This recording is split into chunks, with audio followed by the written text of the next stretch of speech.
Traders, very similar action to the previous week, and I might sound like a broken record, but it does remain an opportunistic environment for move-to-move trading, specifically momentum trading, with day one in play names and remaining a breaking news headline-driven environment filled with opportunities. So as outlined in previous weeks, that's predominantly where my focus has been and where it will continue to be until the market shifts gears. So while my focus is primarily on fresh names and what I just spoke about, here are a few ideas that I'm coming into the week with, and namely, to start off, we've got first BBAI, and I guess some important things to take note of for the upcoming week. We do have CPI, PPI data. We have some notable earnings with Coin, with Hood, with Reddit, and SMCI. Now coming into the week, first top idea would be BBAI. It was a fantastic mover last week with two, I would say, notable long opportunities that several on the desk were able to capitalize on. That was the breakout on Wednesday, followed with some fantastic momentum and follow through on Friday when we took out the previous day's high. Going forward, however, and considering both mechanics of how the stock trades and really what drives it, along with its fundamentals relating to dilution, I'm more focused now on a potential short setup. Now, as you'll know, based on the criteria that I've shared before in detail as it relates to this specific type of opportunity, it doesn't yet qualify to me for an A+ reversion opportunity, but if, and it's at this stage, it's a big if the stock can extend probably closer to $10, if it can extend over 10 and trade multiple ATRs to the upside with continued volume expansion we've seen in recent days, along with range expansion, then it would enter potential A+ reversion opportunity. So that's what I would be excited for the upcoming week as it relates to BBAI. Alternatively, for more of a lesser opportunity and a lesser grade, more along the lines of a B or B+, I'll have it on my radar for a potential first red day setup.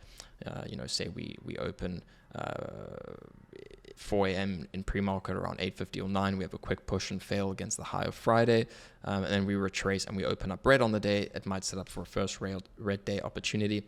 Definitely not A+ though in my books. So I'll have it on my radar for that, or a potential failed follow through on a gap on Tuesday or later in the week. And then shifting gears to more of a large cap earnings play. On the long side is AFRM. Excellent results reported last week, and obviously fantastic follow through on those numbers. On Friday, taking the stock to 52-week highs and breaking above resistance around 74. This is a reasonably straightforward setup here in AFRM going forward. For me, that would warrant action. I'd really want to see this develop into a potential earnings continuation swing opportunity. For that, I would need to see some relative strength continue in the name, along with previous resistance that we spoke about, this band of resistance in 73.50s to 74. I'd like to see that turn into support, and that really would create the opportunity to enter long for a continuation swing. So 73.50s, multi-day VWAP anchored from day of earnings, for that to hold up as well. And if all of that confirms, I'd look to get long on a higher low. So if we had to pull back 73.50s, 74, or to multi-day VWAP anchored from earnings, and we found support, that would get me to enter long. Alternatively, on a day 2 or 3 opportunity, day 3 or 4 opportunity, if we get a pullback and slight consolidation, volume contraction, similar to Palantir, for example, from Friday following earnings, and then looking for a secondary breakout when we take out the previous day's high, or a resistance band of that 2 to 3 day consolidation, for example. Look, similar long entry to Palantir. And I'd be targeting multiple ATR extensions above VWAP for potential scale outs, trading my stop on 5-minute higher lows with AFRM. Next up, back to small caps, MGOL. For this, it might be better suited to go to more of an intraday approach. Let's go to the hourly chart. MGOL is really a dilutive small cap with a long-standing history of somewhat pump and dump action. It had a fantastic reclaim on Friday, end of day, reclaimed VWAP, squeezed out a lot of stubborn shorts, and that's essentially what this move was. There were essentially a significant amount of stubborn shorts that had sized up aggressively for an all-day fade and a move back down towards 20. And of course, we got the reclaim and we took out previous highs, pre-market highs, resulting in a significant squeeze in terms of percentage in the after hours. And the stock unfortunately gave back that squeeze into the close at 8 p.m. Unfortunately, that was the case. But I'm really hoping for what would qualify for closer to an A opportunity. I'm hoping for a gap up on Monday morning for that potential opportunity. Now, I might scale this on the short side if we were over 50, 60 plus for potential A reversion. However, I'll be looking for a clear rejection above or below sort of 55 level.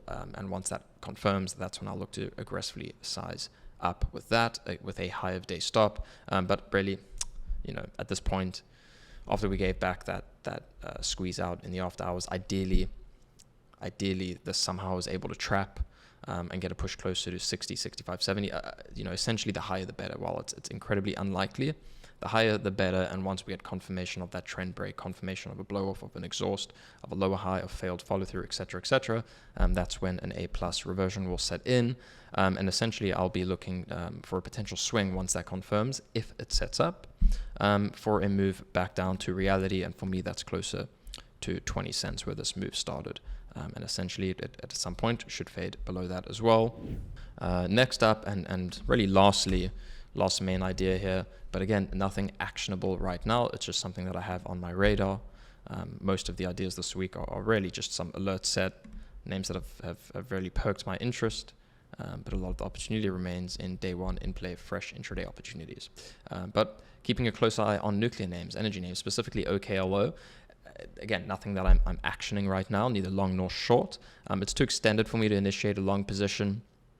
I won't be doing that again, and it's not yet extended enough for me to go short. However, given the elevated short interest that it continues to have, sustained elevated short interest, given the volume, given the range expansion that we're beginning to see now with vol and range expansion, it's now on side watch for potential reversion.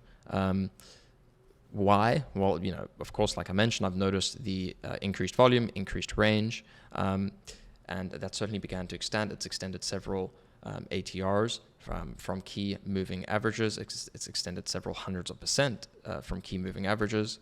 And all I need now really is for the gap criteria to be met along, within that checklist of A plus mean reversion opportunities. So the gap criteria isn't there for gap and sustained and continued expansion over another day or two. But if that were to happen, if it were to set up, then it would have my full attention.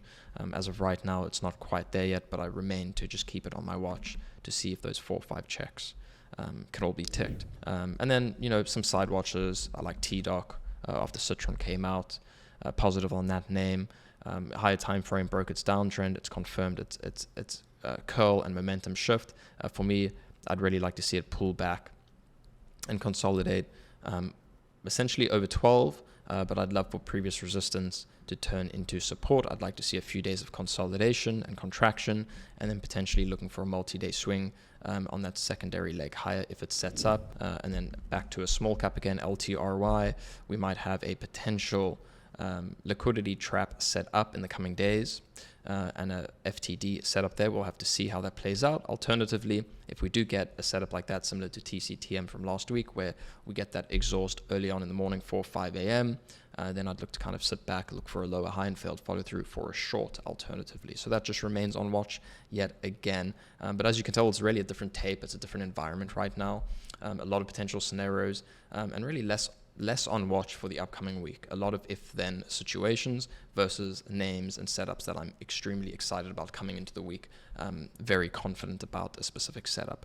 So for me, consistency and success right now is coming from momentum trading, and specifically being in the right stocks, being patient, disciplined, identifying in-play names on an intraday level with setups and opportunities that align with my playbooks, not forcing things.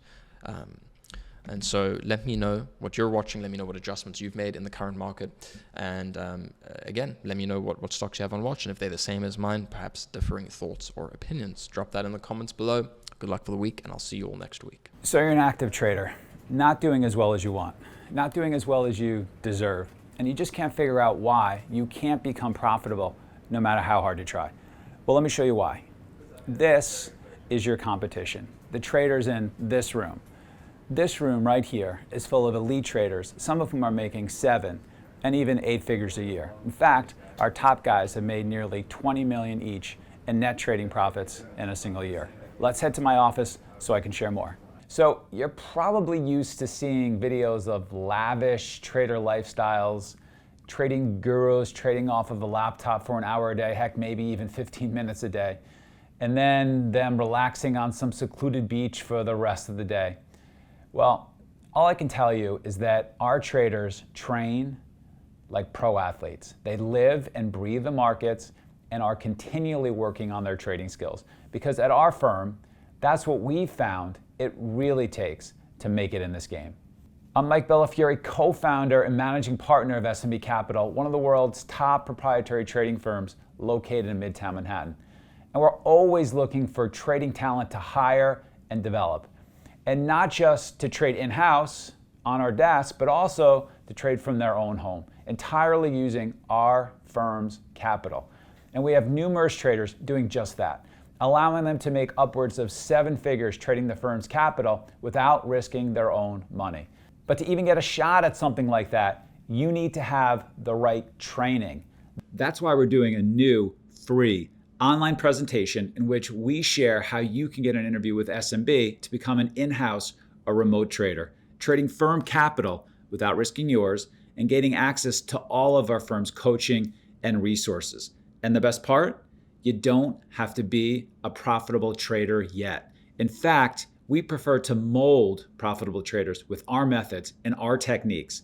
That's why we have just 3 simple criteria that can earn anyone an interview. We're looking for highly ambitious and determined traders who fit our culture first and foremost. So if you believe that could be you, sign up for the free 1-hour online presentation by clicking the link that's in your top right corner of your screen now.